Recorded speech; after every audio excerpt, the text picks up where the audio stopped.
and this with all due respect, like, y'all niggas really don't matter. You know what I mean? Like, from the perspective of, like, I have to do what makes me happy. And I know I'm not an idiot, so I know, and I've grown to the point where I can live freely and be freely and do the shit that I want to do and say the things that I want to say. But understand that, like, I'm not disrespectful.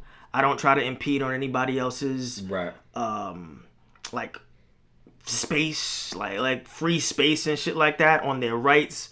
I don't judge people. That's one thing I don't do. Even, like, I do not judge people. So all the goodness that I have in my heart, you mix this with the I don't give a fuck feeling, I'm a dangerous ass nigga. That's just how I feel.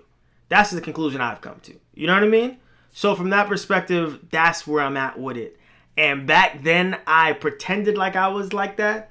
But, I mean, I put extra sauce on it. I used to be at home just like fucking just...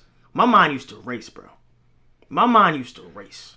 It used to, like, race about, like, scenarios that weren't even reality. You know what I mean? Like, yeah, bro. I was all up in my head. I was like, yeah. My mind had a stranglehold on my body, for sure, as far as my actions. It did. But here's the thing. I just feel like your tolerance level for bullshit, my nigga, I've never seen anything like it. Like, I've given a lot of people credit when it came to dealing with bullshit, when it came to certain situations, but my nigga, you were like the Mother Teresa of, like, relationships, my nigga, like, or the Pope, Gandhi. I don't even know anything that needed war, like, you should have just been warring and, like, destroying shit. You always were the more mature person. You always were the more level-headed Not person. always. That's what I'm saying, Jay. Not always. Bro, but how much can a level-headed person take before the demon actually comes out, bro? How much can you take? You took as much humanly possible, bro. You took as much humanly possible. You hate this bitch more than I do. This is crazy. I don't like, bro. She was taking my brother from me. She was taking him. I feel you. No, that's not you. We was always gonna stay friends. You don't say that like that. Never changed. But you as in, like, she was taking my brother's happiness. You were not like, okay, check this out. I knew when you were with me and Latif Taffy, whatever. Oh, Shamar Lassie. Shamar Lassie, there we go. When you was with Shamar Lassie and me, like, I knew you were happy. I knew you were in your vibe. You're my brothers, you're my boys. Exactly. I knew it was always going to be a good time.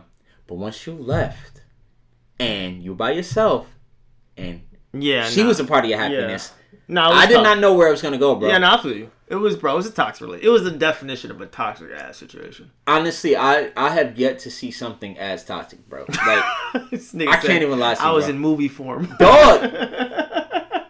The book is coming. Yeah, no, that book's... That particular... Listen, like I say, and we were talking about Kanye. I love Kanye. Kanye loves Kanye.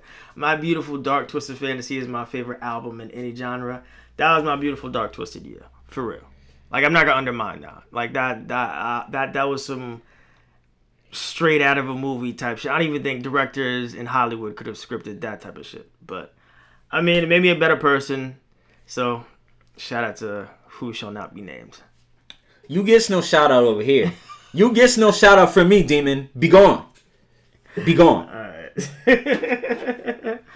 What else? What other stuff? We just talking, my nigga. We just talking. You're right. That's true. You feel me? Let me tell y'all something about this podcast now. This is Blambo talking to y'all directly, the new co-host. This podcast that we got going now, man, it's not gonna have any particular structure. Like, this is gonna be me and Mr. H Boyce being unapologetically us, man.